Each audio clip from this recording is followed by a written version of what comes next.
Have you ever been a juggler? Have you ever had a large number of considerations that you have to put in order to make sure you are maximizing your effort and money? If you have, congratulations! You are ready to plan your college schedule. If you haven't, buckle up because you are about to put together several concepts to plan your next college term. The ideal is getting the right classes in the right order on the right days and at the right times with the right instructors. It can be challenging and sometimes frustrating, but it is possible. Keep moving forward. Let's start juggling. Start by selecting the core classes suggested for completion during your first year. Select a section of one class. Make sure the time and dates of the week during which the class meets are placed on a weekly calendar. Then place that course in the online cart so that those sections are available when it is time to file the registration. Please note that the college may not use an online system with a cart, so knowing exactly what they do use is critical. Ask questions of advisors, friends, or upper class students and read everything available on the process. Know what to expect and how to submit course selections. So you've selected and saved the first course. It is time to move on to the second class and then the third. Move forward in selecting the 4, 5, or 6 courses for that term. You may have to go back and unselect a section thought to work, but that needs to change as another class takes its place. As a course is on the calendar, make sure that there is an appropriate amount of travel time and that no days would be overtaxing. If a class is only offered at night or early in the morning, think through how to be safe, energetic, and ready to learn during those times. Throughout the process, make sure you have the correct sections in your cart. Then double-check the list to ensure it reflects the selections you wish to make. Sometimes in the course of the juggling process, mistakes can be made. It may be necessary to abandon one intended class because of the timing or because the class is too full. As too many students are trying to get into that section, take a step back.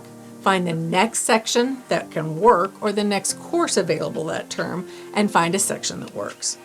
Then return to the course that didn't work while planning for next term. Share your cart's contents with your academic advisor during a meeting to discuss your educational future.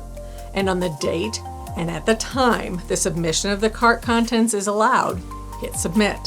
Make sure the submission is recorded. Then and only then the selection of courses for that term is complete. Hi, I'm Margaret Meek, and this is College 101, Building a College Schedule.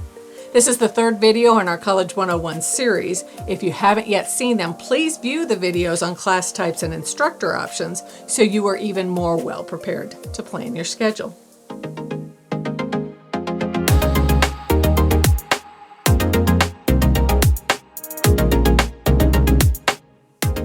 Now, for those of you thinking, wait, what just happened? Let's take a step back. You must gather some information before you go through the steps we just listed. Most of these items will be found in a student portal, so quite a few tabs will be open during this work. Here is what you need: a listing of all the course requirements necessary to be completed to meet graduation requirements. If the school offers a sample or draft course listing for each term to take to get to graduation, make sure it is also available. The listing of all credits you have previously earned, AP, CLEP, dual or concurrent enrollment credits, or previously completed courses. List all the credits earned and the category for which these credits count. After the initial term, a transcript will fill that role. Also needed is the list of the courses the school offers for the next term. This list needs to include the date and time of each course's different sections and the instructor's name. Generally, the list also provides a count of open spaces in each section. Also provided is a notification if the class is online or some form of online in-person hybrid. The word section designates the courses being offered more than once a term.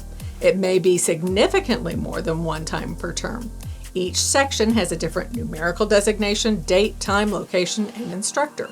If a student needs to complete the Introduction to Calculus class offered at 3 different times, dates, and locations, students can select any one of those sections. Also needed is a week's calendar to see how the selected courses fit together. It is not unusual for such an accessory to be provided on the campus course selection portal. It is important to ensure there's enough time to move from class to class and envision time available for studying and life commitments beyond classes. For in-person classes, make sure there is access to a campus map and a way to find the classrooms within the buildings. If a student has 10 minutes between classes, how quickly does one have to move to make it to the next class on time?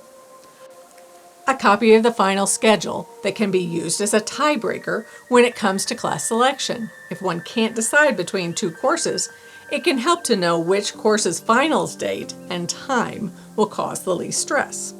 And a listing of the course requirements for any double major or minor you want to earn.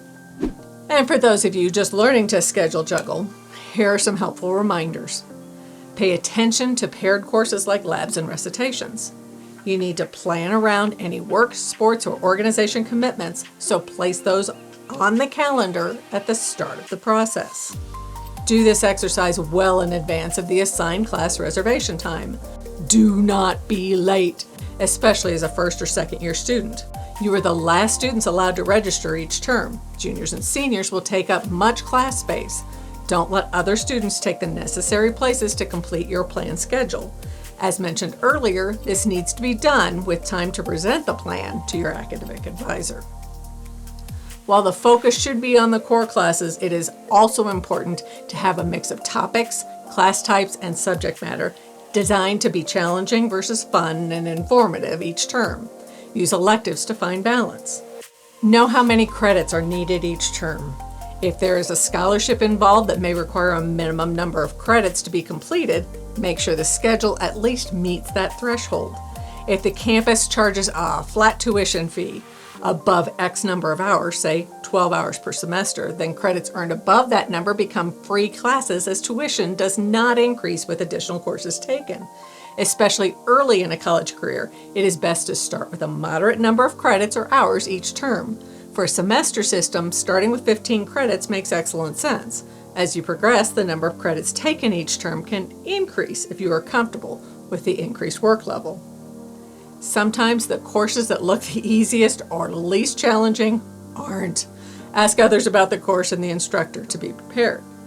Especially academic terms like those over May, January, or summer classes can be a great way to get complex subjects in the completed column. Remember that there are processes to drop or add a class after a term starts. There are strict dates and rules on how to be reimbursed or pay for new courses. Don't miss the deadlines. Remember to use a campus-specific or larger focused Rate My Professor type evaluation of instructors on campus. Knowing the faculty member's style, classroom management priorities, and grading techniques can help set the expectations for each course. Think through your best time of day for focus, energy, or ease of access to coursework. Maximize those times when selecting course sections.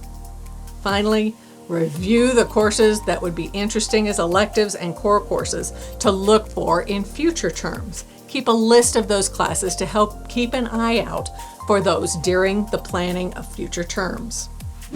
If you need to, go back to the beginning of this video and walk through the steps we gave you one more time.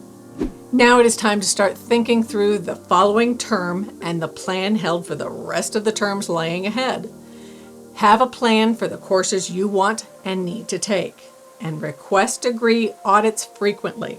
This is generally offered in your portal. This is a way to make sure you are on track to graduate on time and that the classes you are taking count in the correct categories. If the audit isn't available online, request such from your academic advisor. Keep an eye on your progress as you move forward with your education. One last word of caution. If you need special accommodations, ensure your academic advisor is aware. The Disabled Student Support Office on campus can help with the process. Eventually, instructors will be notified of the needed accommodations. The most important advocate you have is the academic advisor assigned by the academic college housing your major. Meet with this person at least once a term to talk about the pace of your academic progress. Their job is to help you learn how to schedule juggle, ask questions, listen to the answers carefully. Stay calm and keep all the balls moving as you settle each class into its place in your schedule. You've got this. If you found any of this information useful, hit the like button and consider subscribing. And if you have any questions, let us know in the comments below.